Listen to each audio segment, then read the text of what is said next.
పల్నాడు జిల్లా రెంటపాల పర్యటనలో మాజీ సీఎం జగన్ మాట్లాడుతున్నారు. లైవ్ చూద్దాం.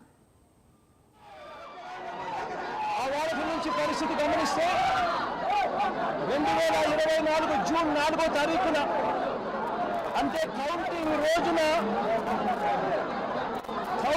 రోజునే అల్లర్లు చేస్తాడు అని చెప్పి తెలుగుదేశం పార్టీ జనసేన నాయకులు తప్పుడు ఆరోపణలు చేసి వాళ్ళ తప్పుడు ఆరోపణల నేపథ్యంలో పోలీసులు నాగమల్లేశ్వరరావును స్టేషన్కి తీసుకెళ్ళిపోయారు. కౌంటింగ్ రోజునే నాగమల్లేశ్వరరావును స్టేషన్లో ఉంచారు. ఫలితాలు టీడీపీకి అనుకూలంగా వచ్చిన మరుక్షణమే నాగమల్లేశ్వరరావు సెల్లో వేశారు. టీడీపీకి అనుకూలంగా ఫలితాలు రావడం మొదలెట్టాక ఈ గ్రామంలో నాగమల్లేశ్వరరావు ఇంటిపై అంటే వెంకటేశ్వర ఇంటిపై తెలుగుదేశం జనసేన కార్యకర్తలు రాళ్లు విసిరారు. నాగమల్లేశ్వరరావును స్టేషన్లో ఉంచారు. నాగమల్లేశ్వరరావును ఊరిలోకి వెళ్ళడానికి వీల్లేదు అని, ఊరు విడిచిపెట్టి పోవాలి అని, లేకపోతే రౌడీ షీట్ ఓపెన్ చేస్తామని సాక్షాత్తు సిఐ రాజేషే చెప్పాడు. రౌడీ షీట్ ఓపెన్ చేయడమే కాదు, కాల్చి చంపుతామని కూడా సాక్షాత్తు సిఐ రాజేష్ అనే వ్యక్తి బెదిరించడం కూడా జరిగింది. ఆశ్చర్యం ఏమిటంటే జూన్ 4వ తారీఖు కౌంటింగ్ మొదలైతే జూన్ 5వ తారీఖు రాత్రి దాకా నాగమల్లేశ్వరరావు సెల్లోనే ఉంచుకున్నారు. అవమానించారు, బెదిరించారు. ఆయన మీద చేయకూడని నేరాలన్నీ కూడా చేశారు. 5వ తారీఖు రాత్రి తనను విడిచిపెట్టారు. నాగమల్లేశ్వరరావు గుంటూరులో ఉన్న తన సోదరుడి ఇంటికి వెళ్ళాడు. ఈ సిఐ, ఈ పోలీసులు వీళ్ళు బెదిరించిన తీరు, వీళ్ళు అవమానించిన తీరు. నాగమల్లేశ్వరరావు గుంటూరులో ఉన్న తన సోదరుని ఇంటికి వెళ్ళాడు. వెళ్ళి అక్కడి నుంచి వాళ్ళ నాన్నకు ఫోన్ చేశాడు. వెంకటేశ్వరన్నకు ఫోన్ చేసి పోలీసులు ఏ రకంగా అవమానించారు, పోలీసులు ఏ రకంగా బెదిరించారు, పోలీసులు ఏ రకంగా కొట్టారు, ఇటువంటి విషయాలన్నీ కూడా వాళ్ళ నాన్నకు చివరిసారిగా ఫోన్లో చెప్పి ఆత్మహత్య చేసుకునే కార్యక్రమానికి తాను వెళ్ళిపోయాడు. వెంటనే తన కొడుకును కాపాడుకునేందుకు, నాగమల్లేశ్వరరావును కాపాడుకునేందుకు వెంకటేశ్వర హుటాహుటిన గుంటూరుకు వెళ్ళి కొడుకును హాస్పిటల్లో చేర్పించాడు. కొడుకును హాస్పిటల్లో చేర్పిస్తే ఆ ట్రీట్మెంట్ జరుగుతూ ఉండగా నాగమల్లేశ్వరరావు ప్రాణాలు విడిచాడు. జూన్ 9వ తారీఖున నాగమల్లేశ్వరరావుకు భార్య, 2 కూతుర్లు ఉన్నారు. ఇప్పుడే కూతురు కూడా చిన్నబ్బాయి కూతురు. నాగమల్లేశ్వరరావుకు ఒక కూతురు ఉంది. ఆ కూతురు కూడా చిన్న పాప. ఇప్పుడు ఆ భార్యకు, ఆ కూతురుకు ఏం సమాధానం చెప్తారు చంద్రబాబు నాయుడు గారు అడుగుతా ఉన్నా. మీ పాలనలో దగ్గరుండి కేవలం మీ పార్టీకి అనుకూలంగా లేరు అన్న ఒకే ఒక కారణంతో కుల ప్రస్తావన తీసుకొచ్చి అవమానించి, బెదిరించి, తిట్టి కొట్టి ఒక మనిషి చావుకు కారణమయ్యారు. ఏడాది అయిపోయింది. ఈ మొత్తం కుటుంబం ఇవాళకి కూడా శోకంలోనే ఉంది. దీనికి బాధ్యులెవరు? వీరి ఇంటిపై రాళ్ళు విసిరి దాడి చేసిన వాళ్ళ మీద ఎంతమందిని అరెస్ట్ చేశారని అడుగుతా ఉన్నా, ఎంతమంది మీద కేసులు పెట్టారని అడుగుతా ఉన్నా, ఎంతమంది మీద శిక్ష విధించారని అడుగుతా ఉన్నా. కనీసం ఇంతగా వేధించి చంపిన ఆ సిఐ మీద ఎలాంటి యాక్షన్ తీసుకున్నారు అని చెప్పి చంద్రబాబు నాయుడు గారిని గట్టిగా నిలదీస్తూ ప్రశ్నిస్తా ఉన్నా.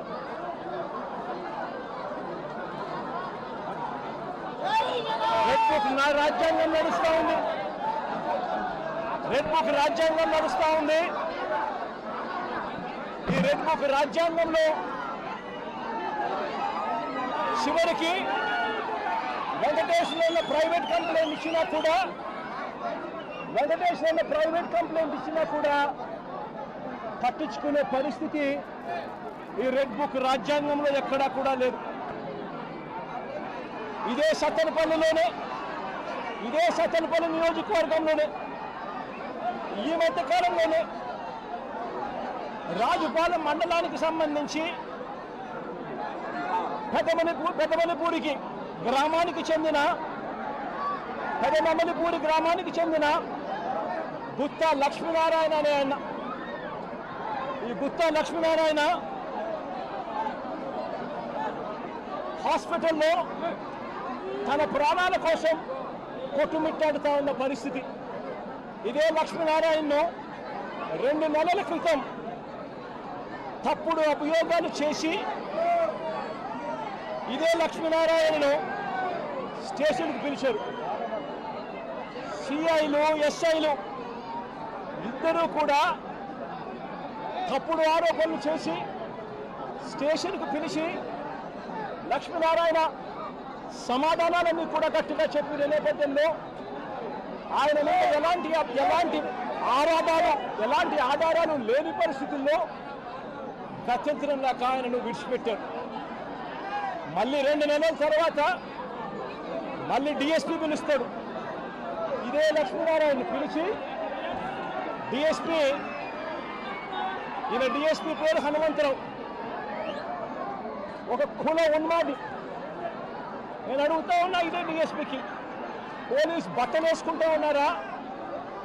న్యాయం ధర్మం కోసం మీరు నిలబడి ఉన్నారా? లేకపోతే న్యాయం ధర్మాన్ని చంపేయడం కోసం మీరు ఉన్నారా అని అడుగుతా ఉన్నా.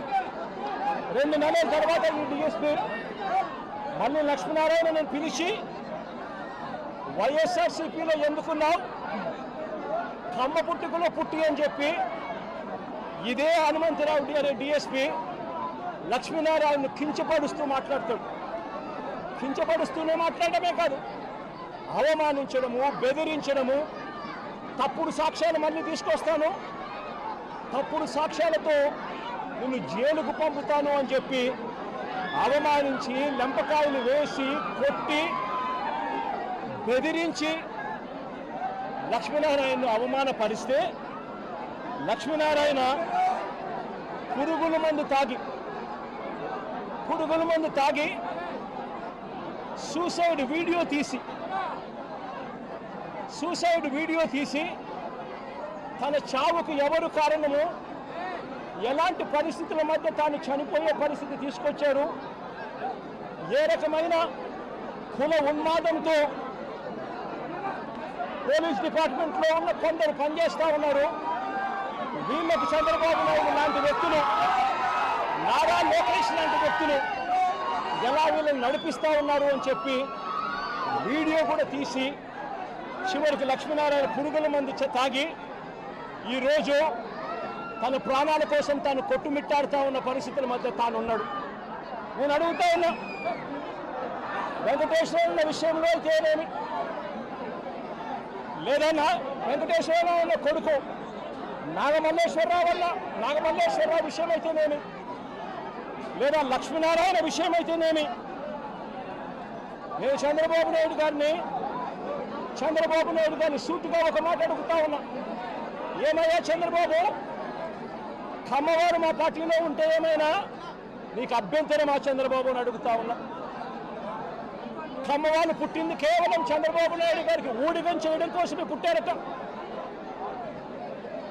చంద్రబాబు నాయుడు గారికి ఎవరైనా కూడా ఆయన చేస్తా ఉన్న అన్యాయాలను వ్యతిరేకిస్తే, ఆయనకు వ్యతిరేకంగా ఎవరైనా మాట్లాడితే చంద్రబాబు నాయుడు గారు వారిని వెంటాడి వేధించి హింసించి జైల్లో పెట్టడం, దొంగ కేసులు బడాయించడం, దొంగ సాక్ష్యాలు సృష్టించడం, చివరికి వారు ప్రాణాలు తీసుకునేలా వారిని అవమానించడం కేవలం చంద్రబాబు నాయుడు గారికి మాత్రమే చెల్లు. నేను అడుగుతా ఉన్నా, ఏం పాపం చేశానని నాగమల్లేశ్వరరావును చంపారు అని చంద్రబాబు నాయుడు గారిని గట్టిగా నిలదీస్తూ అడుగుతా ఉన్నా. ఏం పాపం చేశారు అని చెప్పి తనను పొట్టను పెట్టుకున్నారు అని అడుగుతా ఉన్నా ఇదే చంద్రబాబు నాయుడు గారిని. ఏం పాపం చేశారు అని లక్ష్మీనారాయణను ఆత్మహత్య చేసుకునే విధంగా తనను ప్రేరేపించే ప్రయత్నం, బెదిరించి హింసించి ఆ స్థాయికి తనను తీసుకొచ్చే కార్యక్రమం ఎందుకు చేశారు చంద్రబాబు అని అడుగుతా ఉన్నా. ఏం పాపం చేశారని వల్లభనేని వంశీని ఇదే కమ్మ సామాజిక వర్గానికి చెందిన ఎక్స్ఎమ్మెల్యే, ఆ పార్టీకి సంబంధించిన ఎక్స్ఎమ్మెల్యే ఇదే వల్లభనేని వంశీని ఇన్ని రోజుల పాటు జైల్లో పెట్టారు. ఒక కేసులో బెయిల్ వస్తేనే, బెయిల్ వచ్చేదాకా గమ్మనుంటారు, బెయిల్ వచ్చిన తర్వాత వెంటనే ఇంకొక కేసు కడతారు, మళ్ళీ జైల్లోనే పెట్టే కార్యక్రమం చేస్తారు. ఇవాళకి దాదాపుగా 2 నెలలు దాటిపోయింది. ఇవాళకి కూడా వంశీ జైల్లోనే చంద్రబాబు నాయుడు గారి సైడిజంకు బలవుతూ ఈరోజు వంశీ కూడా జైల్లోనే మగ్గుతూ ఉన్నారు. ఏం పాపం చేశారని అడుగుతా ఉన్నా. ఒకటి అయిపోయిన తర్వాత మరొకటి తప్పులు కేసులు పెట్టుకుంటూ వస్తూ ఉన్నారు. నేను అడుగుతా ఉన్నా, ఏం పాపం చేశారని కొడాలి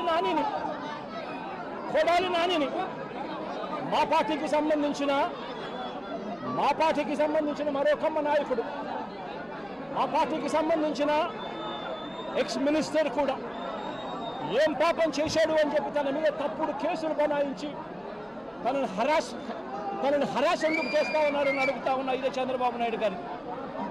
ఏం పాపం చేశారు అని అబ్బాయి చౌదరి, బెంగళూరుకు సంబంధించి మా పార్టీకి సంబంధించిన ఎమ్మెల్యే, ఎక్స్ఎమ్మెల్యే ఏకంగా 9 కేసులు పెట్టారు. ఒక కేసు అయిపోయిన వెంటనే మరొక కేసు పెట్టి అబ్బాయి చౌదరిని చిత్రహింసలు గురి చేస్తూ ఉన్నారు.